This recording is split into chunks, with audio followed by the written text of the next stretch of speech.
إلهي عظم البلاء وبرح الخفاء وانكشف الغطاء. اعوذ باللہ من الشیطان اللعین الرجیم. بسم اللہ الرحمن الرحیم. نحمده ونصلی علی رسول الکریم وعلی آلہ طیبین الطاہرین واللعنۃ الدائمۃ علی اعدائہم اجمعین. السلام علیکم ورحمۃ اللہ وبرکاتہ. معرفت امام زمانہ عجل اللہ تعالی فرج الشریف کے موضوع پہ یہ 23ویں قسط ہے. پچھلی قسط میں منتظر کی خصوصیات کے بارے میں کچھ گفتگو کی تھی. یہ امام جعفر صادق علیہ السلام سے روایت شدہ ایک حدیث کی ذیل میں گفتگو ہو رہی ہے، جس میں امام نے فرمایا تھا کہ جو اس چیز کا خواہشمند ہو کہ ہمارے قائم کے اصحاب میں شامل ہو تو اس کو چاہے کہ سب سے پہلے منتظر بنے. اس موضوع پر پچھلی قسم میں گفتگو کی ہے، اور اس کے بعد امام نے فرمایا تھا کہ دوسرا کام اسے یہ کرنا ہے کہ والورع، اس کو ورع اختیار کرنا چاہیے. تو آج کی اس قسم میں انشاءاللہ ورع کے ارد گرد کچھ توضیحات پیش کروں گا. ورع لغت میں تقوی کا معنی ہے. تقوی کے معنی ہے اللہ تعالیٰ نے جو چیزیں انسان کے اوپر حرام کی ہیں، چاہے وہ گناہ کبیرہ ہو یا صغیرہ، ان سب سے اجتناب کرنا، اور اللہ تعالیٰ نے جو کچھ انسان کے پر واجب کیا ہے ان تمام واجبات کو ادا کرنا، یہ تقوی کہلاتا ہے. لیکن احادیث میں ورع کے اوپر جو گفتگو ہوئی ہے اس کی روشنی میں معلوم ہوتا ہے کہ یہ بھی ورع ہے، لیکن یہ ورع کا پہلا درجہ ہے، کیونکہ ورع کے مختلف درجات بیان ہوئے احادیث میں.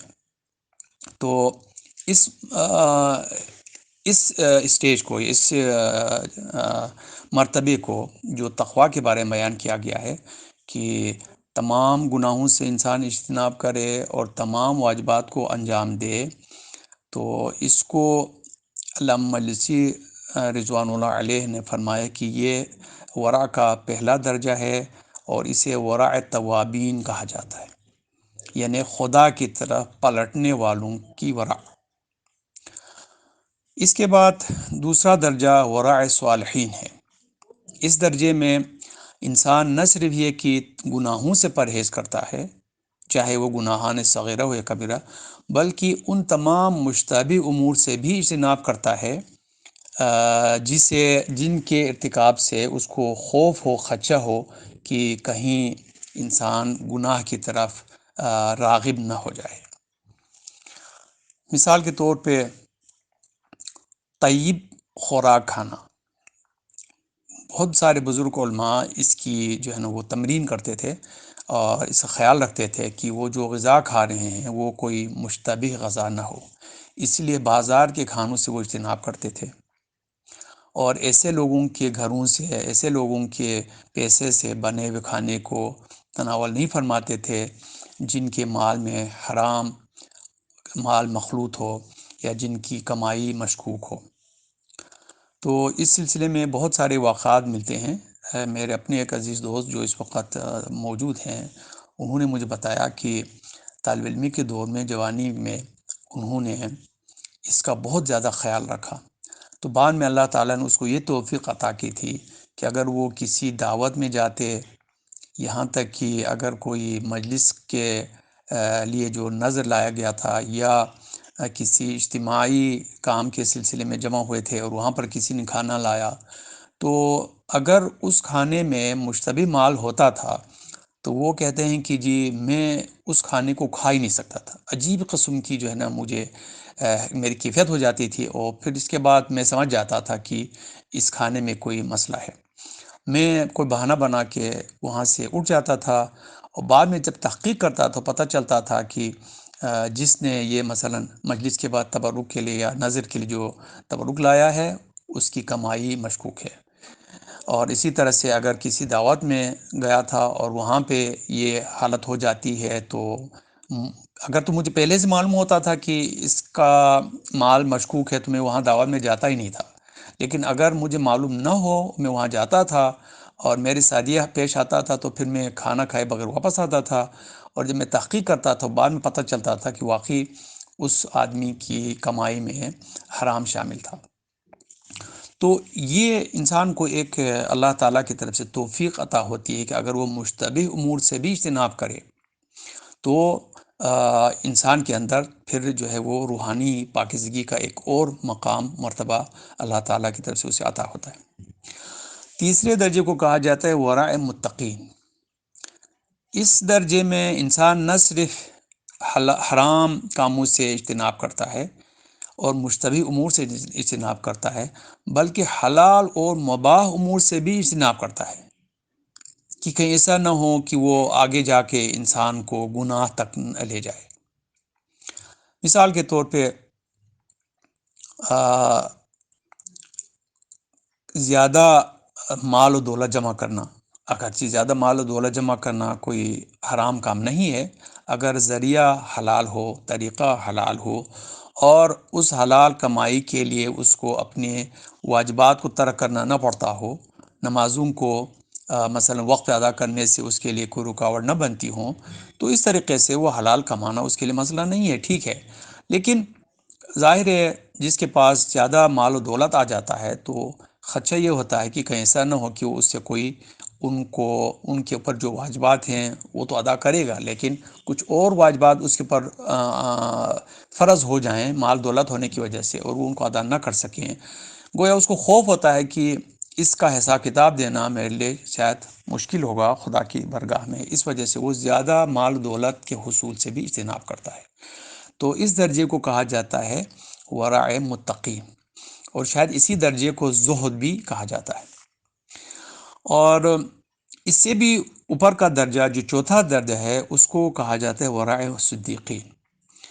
ورع صدیقین میں انسان تمام گناہان کبیرہ و صغیرہ سے پرہیز کرنے کے علاوہ، مشتبہ امور سے اجتناب کرنے کے علاوہ، اور حلال اور مباح امور سے بھی بقدر ضرورت استفادہ کرنے کے علاوہ، ان سے بھی اجتناب کرنے کے علاوہ کوشش کرتا ہے کہ وہ مکمل طور سے غیر خدا سے روگردان ہو، یعنی دنیا کی طرف اس کی نگاہ ہی نہ ہو، اس کی توجہ دنیا داری کی طرف نہ ہو، تاکہ اس کی زندگی کا ایک لمحہ بھی یاد خدا سے خالی نہ ہو۔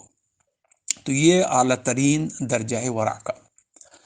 تو امام علیہ السلام نے یہ نہیں فرمایا کہ تقوی اختیار کرو، بلکہ فرمایا ورع اختیار کرو، تو اسی وجہ سے کہ احادیث میں اس کی تفصیلات تھیں کہ ورع تقوی سے بھی بڑھ کر ہے اور اس کے اندر زیادہ سے زیادہ کئی درجات ہیں۔ اس کے علاوہ امام خمینی رضوان اللہ علیہ نے اپنی شرح چل حدیث کے حدیث نمبر 29 کے ذیل میں ورع کے اوپر ایک گفتگو کی ہے جو بہت ہی قابل توجہ ہے۔ برادران و خوران سے جو اس گفتگو کو سن رہے ہیں، گزارش ہے کہ اس کا مطالعہ ضرور کریں۔ تو امام خمینی یہاں پر فرماتے ہیں کہ جو بات یہاں پر قابل توجہ ہے وہ یہ ہے کہ محارم الہی سے بچنا، یعنی ورع اختیار کرنا، تمام معنوی کمالات اور اخروی مقامات کے لیے ستون ہے، اور کسی کو بھی کوئی مقام حاصل نہیں ہو سکتا جب تک وہ محارم الہی سے اجتناب نہ کرے۔ اور جس دل کے اندر تقوی اور ورع نہ ہو، اس کو قدورت اور زنگ اس طرح گھیر لیتی ہے کہ بس اوقات اس کی نجات کی توقع ہی ختم ہو جاتی ہے۔ نفوس کی صفائی اور ان پر ثقل ورع ہی سے ہوتی ہے۔ تو عوام کے لیے یہی منزل بہت ہی اہم ہے، اور راہ آخرت کے مسافر کے لیے اس کا حاصل کرنا بہت ضروری ہے۔ اس کے بعد امام خمینی فرماتے ہیں کہ روایات اہل بیت کے اعتبار سے اس کی فضیلت اتنی زیادہ ہے کہ جو اس کتاب میں سما نہیں سکتی۔ پھر امام خمینی نے 3 احادیث بیان فرمائے۔ پہلی حدیث ورع کی فضیلت میں انہوں نے امام جعفر صادق علیہ السلام سے روایت کی ہے، اور یہ حدیث اصول کافی سے نقل کی ہے۔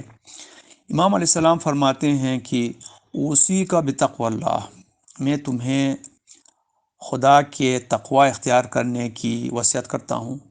خدا کے تقوی سے مراد یہ ہے کہ خدا کی پرواہ کرو، اور تمام کاموں میں یہ خیال کرو کہ آیا خدا اس سے راضی ہوگا یا ناراض ہوگا۔ حقیقت اسی کا نام تقویٰ ہے۔ تقویٰ کے معنی ہے بچنا، اپنے آپ کو بچانا، تو خدا کی ناراضگی سے اپنے آپ کو بچاؤ۔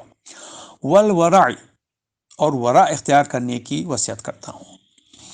والاجتہاد، اور کوشش کرنے کی وصیت کرتا ہوں۔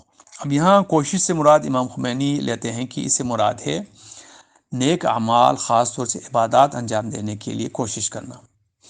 وَعْلَمْ، اور جان لو، أَنَّهُ لَا يَنْفَعُ اجتہاد لا ورع فیہ، اس کوشش میں کوئی فائدہ نہیں جس کے ساتھ ورع نہ ہو، یعنی جو شخص گناہوں سے پرہیز نہ کرتا ہو اور پھر وہ نیک کام انجام دینے کے لیے کوششیں کرتا ہو، عبادات کے لیے کوششیں کرتا ہو، تو امام علیہ السلام نے فرمایا کہ اس قسم کی کوشش میں اس کو کوئی نفع نہیں ملے گا۔ دوسری حدیث، اس کو یزید بن خلیفہ نے نقل کیا ہے، اور یہ بھی اصول کافی ہی کی حدیث ہے۔ انہوں نے فرمایا کہ وعظنا ابو عبداللہ علیہ السلام، حضرت امام صادق علیہ السلام نے ہمیں واعظ کی۔ فامر وزہد، آپ نے ہمیں مختلف چیزوں کا حکم دیا اور زہد اختیار کرنے کی تلقین کی۔ پھر فرمایا علیکم بالورع، تم لوگوں پر لازم ہے کہ ورع اختیار کرو۔ فإنه لا ينال ما عند اللہ الا بالعمل والورع، اس لیے کہ کوئی شخص بھی جو کچھ خدا کے پاس اس کے لیے حاضر ہے، فراہم ہے، یعنی نیک درجات دنیا میں بھی اور قیامت میں بھی، الا بالعمل والورع، سوائے دو چیزوں کے۔ پہلا کام ہے عمل، صرف اعتقاد کافی نہیں ہے، صرف ایمان کافی نہیں ہے، بلکہ انسان کو چاہے کہ وہ ورع اختیار کرے، عمل انجام دے، جو کچھ جن چیزوں پر اس کا ایمان ہے اس کے حساب سے وہ عمل بھی کرے۔ والورع، اور گناہوں سے پرہیز کرے۔ اس کے بعد ایک اور حدیث امام خمینی نے نقل کیا ہے۔ اس حدیث کو انہوں نے وسائل الشیعہ سے نقل کیا ہے، اور اس کے راوی ہیں امام محمد باقر علیہ السلام۔ امام محمد باقر علیہ السلام سے راوی نے یہ روایت کی ہے کہ امام نے فرمایا لا تنال ولایتنا الا بالعمل والورع، ہماری ولایت عمل اور ورع کے بغیر حاصل نہیں ہو سکتی۔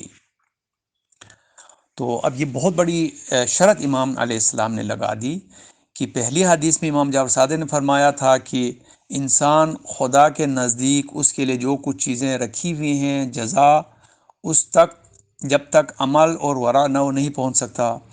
امام باقر علیہ السلام فرماتے ہیں کہ عمل اور ورع کے بغیر ہمارے ولایت بھی اس کو حاصل نہیں ہو سکتی۔ یہ دو چیزیں نہیں ہیں، اس لیے کہ ولایت ائمہ جو ہے نا وہ ولایت رسول اور ولایت خدا ہی کے ذیل میں ہے۔ تو امام یہ فرماتے ہیں کہ جس کو ہماری ولایت حاصل نہیں ہوگی تو اس کو رسول کی ولایت حاصل نہیں ہوگی، اور جس کو ہماری اور رسول کی ولایت حاصل نہیں ہوگی تو اس کو خدا کی ولایت بھی حاصل نہیں ہوگی۔ اور ہماری ولایت حاصل کرنے کے لیے ضروری ہے کہ انسان ایمان کے ساتھ ساتھ عمل انجام دے، اور عمل کے ساتھ ساتھ گناہوں سے مکمل طور سے پرہیز کرے۔ اس کے بعد ایک اور روایت انہوں نے بیان کی ہے۔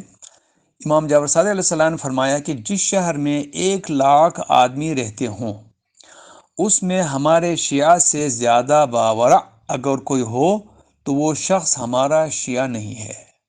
یہ انتہائی سخت قسم کی حدیث ہے، یعنی شیعہ وہی ہے جو سب سے زیادہ باورع ہو۔ امام خمینی فرماتے ہیں کافی میں بھی اس مضمون کی روایت موجود ہے۔ البتہ امام خمینی فرماتے ہیں کہ البتہ یہ سمجھ لینا چاہیے کہ روایات کے حوالے سے کمال تقوی کا معیار محرمات الہیہ سے اجتناب ہے۔ تو جو بھی محرمات سے پرہیز کرے گا، یعنی تمام گناہوں سے پرہیز کرے گا، وہ متقی ترین آدمی شمار ہوگا۔ لہٰذا کسی کو شیطان اس دھوکے میں نہ ڈال دے کہ جی ایک شہر میں اگر 1,00,000 آدمی ہوں اور اس میں کوئی بھی دوسرا یعنی ایسا شخص جو شیعہ نہ ہو، غیر شیعہ، وہ اس سے گناہوں سے زیادہ بچنے والا ہو تو وہ شیعہ نہیں ہے، تو اس سے دھوکہ نہ کھائے شیطان سے، کہ شیطان انسان کو دیندار کو دین ہی کے راستے سے دھوکہ دیتا ہے۔ تو شیطان کہیں اس کو یہ دھوکہ نہ دے کہ یہ تو ناممکن چیز ہے، تو اس لیے اس کی کوشش کرنا ہی فضول ہے، اس لیے وہ بالکل ہی گناہوں سے بچنے کی کوشش ہی نہ کرے۔ تو امام خمینی فرماتے ہیں کہ اس قسم کے شیطان کے دھوکے میں نہیں آنا چاہیے، بلکہ اگر انسان کوشش کرے تو اس کے لیے یہ بالکل ممکن ہے کہ وہ تمام گناہان کبیرہ و صغیرہ سے جو ہے نا وہ اپنے آپ کو بچا سکے۔ تو جو شخص یہ مرتبہ حاصل کر لیتا ہے تو وہ متقی ہے اور ورع والا ہے، اور سب سے زیادہ متقی بھی وہی ہے جو تمام گناہوں سے اپنے آپ کو بچا لیتا ہے۔ اب اس سلسلے میں ہو سکتا ہے سوالات ہوں کہ چلو امام خمینی نے یہ فرمایا یہ آسان کام ہے۔ امام خمینی فرماتے ہیں یہ کام اتنا مشکل نہیں ہے، بلکہ تھوڑی سی ریاضت کے بعد تمام محرمات کو ترک کر سکتا ہے۔ اور ظاہر ہے جو اہل سعادت و نجات ہونا چاہتا ہے اور تحت ولایت اہل بیت مشمول کرامت حق ہونا چاہتا ہے، اس کو ترک معصیت کے لیے اتنی زحمت و برداشت کرنی ہی ہوگی اور اتنی محنت اور ریاضت تو کرنی ہی ہوگی۔ یہ امام خمینی فرماتے۔ تو ہو سکتا ہے کسی کے ذہن میں آ جائے کہ یہ امام خمینی جیسی شخصیت کے لیے تو ممکن ہے، ہم کیا کریں؟ تو گزارش یہ ہے کہ مایوس ہونے کی ضرورت نہیں ہے۔ ائمہ کے راستے میں، خدا کے راستے میں، رسول کے راستے میں ہم جتنی بھی محنت کر سکتے ہیں، کوشش کر سکتے ہیں، وہ کوشش کریں۔ جتنا بھی نصیب ہوگا اسی کو غنیمت سمجھیں، اس لیے کہ اگر ہم یہ رویہ اختیار کریں گے، مثبت رویہ اختیار کریں گے اور اپنی کوشش کریں گے تو انشاءاللہ اللہ تعالیٰ کا وعدہ ہے من جاہد فینا لنہدینہم رسلنا لنہدیم سبلنا، جو ہمارے راہ میں کوشش کرتا ہے تو ہم اس کو اپنے ہدایت کی طرف، اپنے راستے کی طرف ہدایت کرتے ہیں۔ تو اللہ تعالیٰ بھی ہماری مدد کرے گا، ائمہ اور رسول خدا صلی اللہ علیہ وسلم بھی ہمارے مددگار ہوں گے، اور یقیناً وہ ہمارا ہاتھ تھامیں گے اور ہمیں اپنے ساتھ انشاءاللہ نجات دلائیں گے۔ تو اس میں مایوس ہونے کی ضرورت نہیں ہے، کوشش شرط ہے، اور کوشش نہ کرنا سب سے زیادہ بدبختی ہے۔ اسی کی ذیل میں ہمیں رمضان شریف جو ہے وہ قریب ہے، تو رمضان کے بارے میں ایک مشہور خطبہ ہے جس کو خطبہ شعبانیہ کہا جاتا ہے۔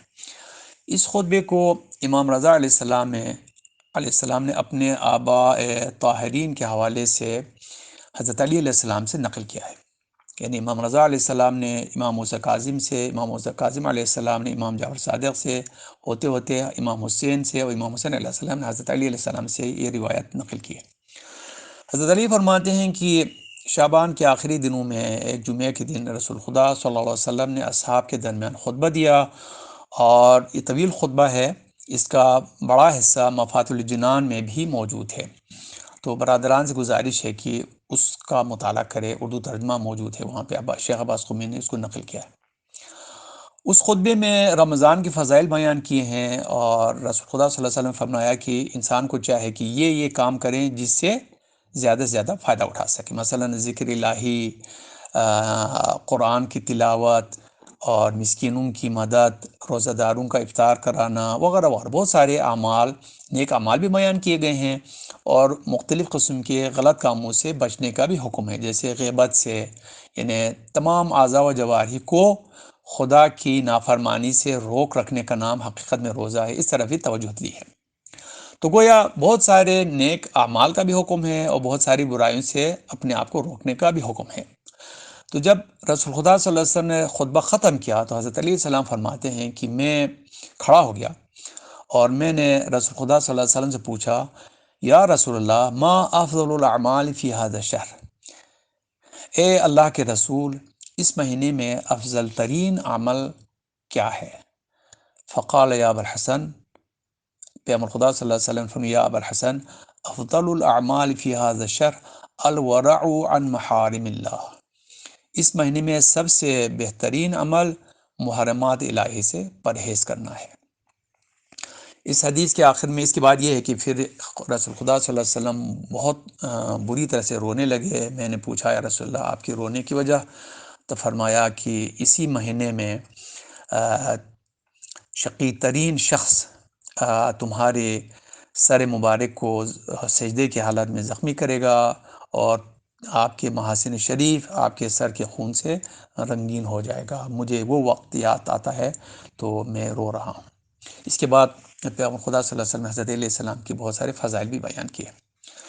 یہ خطبہ اگر کوئی تفصیل سے دیکھنا چاہتا ہو تو نیٹ پہ ویکیشیا اردو میں اس کا ترجمہ اور عربی متن دونوں موجود ہے، اس کو دیکھ سکتے ہیں۔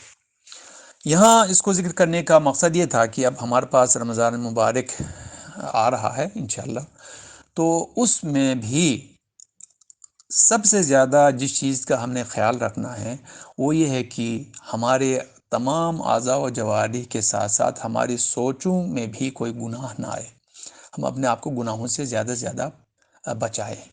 اس لیے کہ اگر ہم نے اپنے آپ کو گناہوں سے نہیں بچایا تو حدیث میں ہے کہ کچھ لوگوں کو رمضان سے سوائے بھوک اور پیاس کے کچھ بھی حاصل نہیں ہوتا۔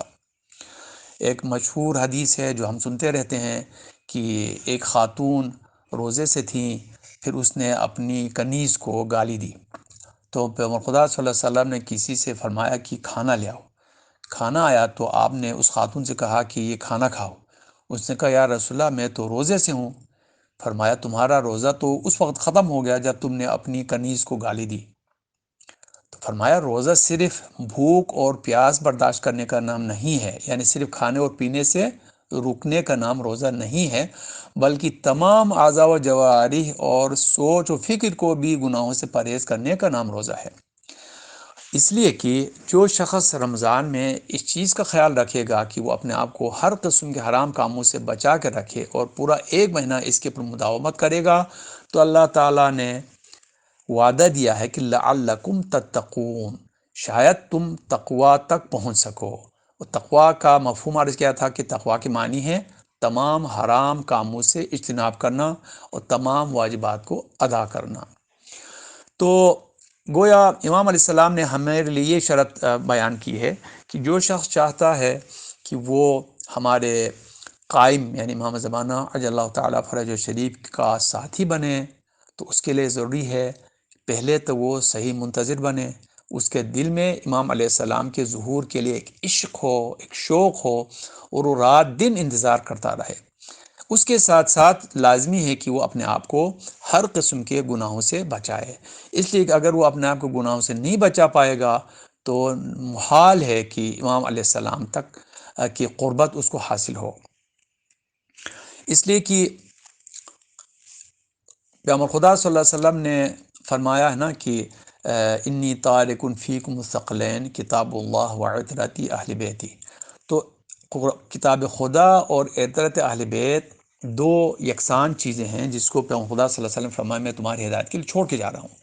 قرآن کے بارے میں خود قرآن فرماتا ہے لا یمسہ الا المطہرون، اس کو سوائے پاکیزہ لوگوں کے کوئی چھو نہیں سکتا۔ ظاہر اس کا حکم یہ ہے کہ بغیر وضو تیمم غسل کے قرآن کے حروف کو ہاتھ لگانا حرام ہے یا جسم سے مس کرنا حرام ہے، لیکن اس کا باطن مفہوم کیا ہے کہ انسان اپنی روح کو جب تک گناہ کی کثافتوں سے پاک نہیں کرتا تو معانی قرآن اس کی روح پر جلوہ افروز نہیں ہوں گے۔ بالکل یہ حالت اہل بیت کی طرح سے ہے، یہ بھی طاہر و مطہر ہیں۔ سورہ احزاب میں جو اللہ تعالیٰ نے اہل بیت کی شان میں آیت تطہیر نازل کی ہے، اس کا مفہوم یہی ہے کہ یہ پاک و پاکیزہ ہستیاں ہیں، تو اگر کوئی شخص ان پاک و پاکیزہ ہستیوں کی ولایت تحت ولایت آنا چاہتا ہو تو اس کے لیے ضروری ہے کہ جتنا ہو سکے اپنے آپ کو پاک و پاکیزہ کرے گناہوں سے۔ جتنا وہ اپنے آپ کو پاک و پاکیزہ کرے گا اتنا ہی زیادہ وہ اہل بیت علیہ السلام کی ولایت کے اندر داخل ہو سکے گا۔ اس سلسلے میں ایک واقعہ شاید میں نے اس سے پہلے عرض کیا تھا، اگر دوبارہ بیان کر رہا ہوں تو بھی تکرار جو ہے نا وہ برا نہیں ہے۔ یہ واقعہ ہے کہ ایک ایسے شخص کا جس کے والد ایران کے ایک دیہات میں عالم دین تھے، تو جب عالم دین کا انتقال ہوا تو اس کا بیٹا تھا، لیکن بیٹے نے باپ سے کچھ پڑھا نہیں تھا، تو لوگوں کو نہیں معلوم تھا۔ انہوں نے کہا کہ جی اب ہم کہاں سے ایک اور عالم دین ڈھونڈے، ہم آپ کو اپنے والد کا جانشین بناتے ہیں، آپ عالم دین بن جائے اور آپ ہمیں نماز پڑھائیں اور ہمیں دینی مسائل بیان کیے۔ یہ آدمی جاہل تھا، اس نے سوچا کہ اب میں کچھ کر بھی نہیں سکتا، باپ کے بعد اگر کوئی زندگی گزارنے کے لیے رزق روزی کا کوئی بندوبست نہ ہو تو میں اور میرے گھر والے سارے بھوکے مریں گے، تو بہتر ہے کہ باپ کے منصب کو میں قبول کروں تاکہ لوگ میرے رزق روزی کا بندوبست کریں۔ اس لالچ میں اس نے اپنی جہالت چھپائیں اور لوگوں کو نماز بھی پڑھانے لگا اور ان کو مسائل بھی بیان کرتا رہا۔ تقریباً 20-22 سال گزرنے کے بعد ایک دن کہتا ہے کہ میں آئینے میں جب میں نے اپنی شکل دیکھی تو نظر آیا کہ میرے سل اور داڑھی دونوں کے بال سفید ہو رہے ہیں۔ ایک دم سے مجھے جھٹکا لگا اور میں نے اپنے دل میں کہا کہ بدبخت، تو کب تک ان تمام بیچارے لوگوں کو، سادہ لوگوں کو دھوکہ دیتا رہے گا، اور خدا اور عامہ کو کب تک دھوکہ دیتا رہے گا؟ اسی حالت میں اگر تو مر جائے تو پھر تمہارے لیے بخشنے کی کوئی گنجائش نہیں ہے۔ تو کہتا ہے میں لرز گیا اور میں نے اسی وقت توبہ کی ٹھانی۔ اللہ تعالیٰ نے مجھے توفیق عطا کی اور میں نے توبہ کیا۔ اگلے دن مسجد میں جا کے میں نے تمام لوگوں کے سامنے کھڑے ہو کر روتے ہوئے کہا کہ مجھ سے غلطی ہو گئی ہے، میں جاہل آدمی ہوں، مجھے نہیں معلوم میں نے آپ لوگوں کو جو مسائل بیان کیے ہیں وہ کیا ہیں۔ میں نے بغیر دینی ماخذ کے اپنے ہاتھ سے بنا کے سارے مسائل آپ لوگوں کو بیان کیے ہیں، تو میں آپ تمام کو گمراہ کرنے کا ضامن ہوں، ذمہ دار ہوں، آپ لوگ مجھے معاف کریں۔ تو کہتے پہلے تو لوگوں نے سوچا شاید یہ میں انکساری کا اظہار کر رہا ہوں، لیکن جب میں نے ان کو سنجیدگی سے بتایا تو سارے لوگ میرے خلاف ہو گئے، مجھے مار پیٹ کے گھر سے نکالا۔ جب میں اپنے گھر گیا تو میرے گھر والوں نے مجھے قبول کرنے سے انکار کیا، اور انہوں نے کہا کہ اب اس رسوائی کی بات ہم آپ کو اپنے گھر میں قبول نہیں کر سکتے، ہم کس منہ سے لوگوں کے سامنے جو ہے نا جائیں گے کہ کس قسم کے باپ کی اولاد ہو تم۔ تو میں روتا پیٹتا گھر سے بس جو کپڑے میں نے پہنے ہوئے تھے اسی میں باہر نکلا۔ پھر میں نے سوچا کہ میں تہران جاؤں، کسی بڑے شہر جاؤں اور وہاں پر کسی دینی مدرسے میں جا کے تعلیم حاصل کروں اور جو کچھ میں نے غلطیاں کی ہے ان کا تدارک کر سکوں۔ تو چونکہ میرے پاس نہ کھانے پینے کا کوئی سامان تھا، نہ جیب میں پیسے تھے، تو چلتے چلتے ایک صحرا میں پہنچ گیا۔ پھر بھوک اور پیاس اور مسلسل چلنے کی وجہ سے میری حالت خراب ہو گئی، یہاں تک کہ میں تقریباً بے ہوشی کے حالت میں گر پڑا ایک جگہ پہ۔ تو میں نے اللہ تعالیٰ سے التجا کی، اے خدا، میں نے بہت غلطیاں کی ہیں، آپ میری ان تمام غلطیوں سے آگاہ ہیں، لیکن میں اب توبہ کرتا ہوں، تو میری مدد کر۔ جیسے میں نے یہ کہا تو اتنے میں نے ایک شخص کو دیکھا کہ وہ میرے سراہنے کھڑے ہیں۔ انہوں نے مجھے آواز دے کے بلایا، پھر اس کے بعد انہوں نے فرمایا چل میرے ساتھ، میں تمہیں لے کے جاتا ہوں جہاں جانا چاہتے ہو۔ تو جیسے انہوں نے یہ فرمایا تو میں بالکل تازہ دم ہو گیا اور ان کے ساتھ میں چلنے لگا۔ اس کے بعد وہ مجھے تہران لے گئے۔ تہران پہنچانے کے بعد مجھے کچھ پیسے دیے، کھانے پینے کی چیزیں دی۔ اس کے بعد فرمایا کہ فلاں مدرسے میں جاؤ، وہاں کے اس مدرسے کے محتمم کا نام یہ ہے، اور اس سے کہو کہ آپ کو مدرسے کا فلاں کمرہ دے دے تاکہ آپ اس میں رہنے لگے۔ اس کے بعد اس مدرسے کا جو محتمم ہے، جو پرنسپل ہے، اس سے کہو کہ وہ تمہیں ابتدائی دینی کتابیں پڑھانا شروع کرے، وہ انکار نہیں کرے گا، وہ تمہیں پڑھائے گا۔ فرماتے ہیں کہ میں چلا گیا اس مدرسے میں، جا کے اس کا جو محتمم تھا یا پرنسپل تھا اس سے ملا، اور میں نے کہا کہ جی میں ایک مسافر ہوں اور مدرسے میں پڑھنا چاہتا ہوں۔ تو انہوں نے کہا کہ جی معلوم نہیں میرے پاس کمرہ ہے یا نہیں ہے۔ تو میں نے کہا نہیں جی، کل ہی تو فلاں طالب علم یہاں سے چلا گیا ہے تو وہ کمرہ خالی ہے، اب وہی کمرہ مجھے دے دیں۔ تو انہوں نے کہا یہ تو اچھی بات ہے۔ انہوں نے مجھے کمرہ دے دیا اور مجھے وہاں ٹھہرایا، اور مدرسے سے مجھے میرے کھانے پینے کا بندوبست ہو گیا۔ پھر میں نے کہا کہ جی میں دینی طالب علم بننا چاہتا ہوں، تو آپ مجھے پڑھائیں۔ انہوں نے آپ نے کچھ پڑھا ہے؟ میں نے کہا نہیں، میں نے تو کچھ بھی نہیں پڑھا، میں بالکل ان پڑھ ہوں، آپ مجھے شروع سے پڑھائیں۔ تو انہوں نے مجھے بغیر کسی حیل و حجت کے ابتدائی جو ہے نا وہ دینی کتابیں پڑھانی شروع کی۔ پھر وہ جو شخص مجھے یہاں تک لایا تھا وہ مجھے ملنے تشریف لاتے تھے، اور میں تنہا ہوتا تھا تو میری دلجوئی بھی فرماتے تھے، اور پھر مجھے واقعات بھی بتاتے تھے۔ تو مجھے ایسی چیزیں بتاتے تھے جو عام حالات میں جو ہے نا وہ معلوم کرنا ناممکن ہوتا تھا۔ ایک مرتبہ اس عالم دین نے مجھے جب پڑھانا شروع کیا تو مجھے اندازہ ہوا کہ اس نے جو درس مجھے پڑھانا تھا اس کا مطالعہ نہیں کیا ہے، کیونکہ ہمارے دینی ادارے میں طریقہ یہ ہے کہ مدرس استاد اگلے دن طالب علموں کو جو درس دینے والا ہوتا ہے، رات کو وہ اس پورے درس کی تیاری کرتا ہے، پورے درس کو پڑھتا ہے، اس کے اندر جو دلیلیں ہوتی ہیں، ان پہ اعتراضات ہوتے ہیں، اس کی مختلف شکلیں ہوتی ہیں، ان تمام کو وہ دہرا کے تیار ہو کے آتا ہے۔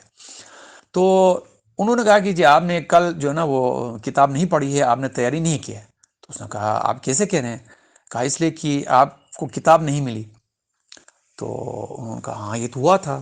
تو انہوں نے کہا وہ کتاب فلاں جگہ پہ الماری کے پیچھے، کپڑوں کے پیچھے رکھی ہوئی ہے۔ تو اس نے کہا آپ کیسے کہہ رہے ہیں؟ تو انہوں نے کہا مجھے معلوم ہے کہ آپ نے ابھی نئی شادی کی ہے، اور آپ کی جو نئی بیگم تھی اس کے ساتھ آپ کمرے میں تھے، رات کو پڑھنا چاہتے تھے، تو بیگم نے دیکھا کہ آپ دیر تک کتابوں میں سر کھپاتے رہتے ہیں، اس کو ٹائم نہیں دیتے، تو اس نے وہ کتاب وہاں چھپا دی ہے۔ انہوں نے کہا مجھے سخت تعجب ہوا، میں چلا گیا، جا کے دیکھا تو کتاب وہیں رکھی ہوئی تھی جہاں انہوں نے بتایا تھا۔ پھر میں نے اپنی بیگم سے کہا، اس نے بھی اعتراف کر لیا کہ ہاں یہ میں نے کیا تھا۔ میں اگلے دن اس کے پاس جب درس کے لیے حاضر ہوا تو میں نے کہا کہ تمہیں یہ کون بتاتا ہے؟ اس نے کہا جی میرا ایک دوست ہے، وہ مجھے ملنے آتا رہتا ہے، اور پھر اس نے اپنا قصہ بتایا کہ میں اس طرح سے یہاں پہنچا ہوں۔ تو وہ عالم دین فرماتے ہیں کہ میں سمجھ گیا کہ یہ شخص جو اس کو یہاں تک لایا ہے وہ حضرت حجت کے علاوہ اور کوئی نہیں ہو سکتا۔ تو عالم دین کہتے ہیں کہ میں نے ان سے کہا کہ جو آپ کا دوست ہے اسے میری طرف سے ایک گزارش کریں، وہ یہ کہ ان سے فرمائیں کہ مجھے بھی ملاقات کا شرف عطا کریں۔ اس کہا یہ تو کوئی مسئلہ ہی نہیں ہے، وہ تو میرے پاس آتے رہتے ہیں اور میری بات بھی مانتے ہیں، میں ضرور آپ کی ملاقات ان سے کراؤں گا۔ چلے گئے۔ پھر اگلے دن وہ درس پہ نہیں آئے، 2-3 دن کے بعد وہ آ گئے مدرسے میں، اور بوجھا ہوا تھا۔ تو انہوں نے پوچھا کہ آپ کہاں چلے گئے تھے؟ تو انہوں نے کہا کہ ہوا ہے کہ جب میں واپس گیا اور شام کو رات کو جب میرا دوست آیا تو میں نے آپ کی درخواست ان کے سامنے رکھی، تو انہوں نے فرمایا کہ اگر تم مجھ سے ملنا چاہتے، ملاقات چاہتے ہو، تو اس طالب علم کی طرح اپنے آپ کو تمام قسم کے گناہوں سے پاک کر کے خالصتاً خدا کی طرف توبہ کرو، پھر ہم خود تمہارے پاس آئیں گے۔ اور پھر اس کے بعد مجھے کہا کہ اب تم اس کے پاس پڑھنے مت جاؤ، تمہارے میں نے کہیں اور بندوبست کیا ہے اور تم وہاں پڑھنے جاؤ گے۔ تو اس کے بعد کہا کہ خدا حافظ، چونکہ میرے دوست نے مجھے منع کیا ہے کہ آپ سے دوبارہ نہ پڑھوں، اس لیے میں یہاں سے جا رہا ہوں۔ تو یہ ہے ورع کی حقیقت، یعنی انسان اگر واقعی سچائی سے مکمل طور سے اپنے آپ کو گناہوں سے بچائے، تو اس جیسا آدمی بھی جس نے 20 سال تک پتہ نہیں ہزاروں خلق خدا کو دین سے بے دین کیا تھا، گمراہ کیا تھا، لیکن اس نے بھی جب ورع اختیار کیا، یعنی گناہوں سے مکمل پرہیز کیا، دیکھیں ابھی تک اس کے اکاؤنٹ میں کوئی نیک اعمال بہت زیادہ نہیں ہے، نہ اس نے زیادہ عبادتیں کی ہے، نہ اس نے حج کیا ہے، نہ اس نے عمرہ ادا کیا ہے، نہ وہ زیارتوں پہ گیا ہے، اور بھی اعمال خیر اس کے کھاتے میں نہیں ہے۔ واحد چیز جس نے اس کو یہ مقام دلایا ہے وہ ہے ورع، یعنی گناہوں سے مکمل پرہیز کرنے کی خواہش اور جذبہ۔ تو گزارش ہے کہ ان چیزوں کو ہم اچھی طرح سے ذہن نشین کر لیں اور ان کے مطابق عمل کرنے کی کوشش کریں۔ وما توفیقی الا باللہ، خدا ہی سے ہمیں توفیق عطا ہو سکتی ہے۔ تو رمضان مبارک میں ہمیں سب سے زیادہ دعا اس بات کی کرنی چاہے کہ اے خدا ہمیں مکمل طور سے ورع اختیار کرنے کی توفیق عطا کر۔ اور اس سلسلے میں شبۂ قدر میں امام زمانہ عجل اللہ تعالیٰ فرج و شریف کے ساتھ جو ہم مناجات کریں گے، ان سے گزارش کریں گے، ان میں بھی سر فہرست ہمیں اسی چیز کو رکھنا چاہے کہ اے مولا امام زمانہ ہمیں اپنا سچا منتظر قرار دے اور ہمیں ورع اختیار کرنے کی توفیق اللہ تعالیٰ سے دلا دے۔ والسلام علیکم ورحمۃ اللہ وبرکاتہ۔